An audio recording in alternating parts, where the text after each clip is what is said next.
Kia Sportage QL, floor console and rear console cover replacement. Floor console replacement. 1.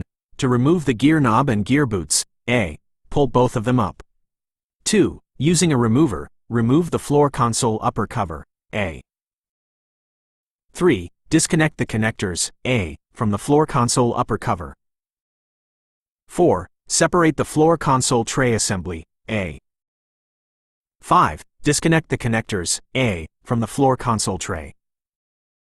6. Remove the console side cover, A, by pushing it rearward.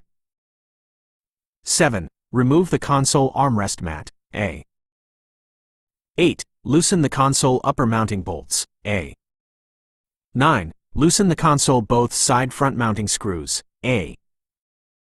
10. Remove the console complete, A. 11. Install in the reverse order of removal. Rear console cover replacement. 1. Remove the floor console assembly. 2. Flip over the console and disconnect the rear console connector, A, after loosening the screws. 3. Using a remover, remove the rear console cover, A.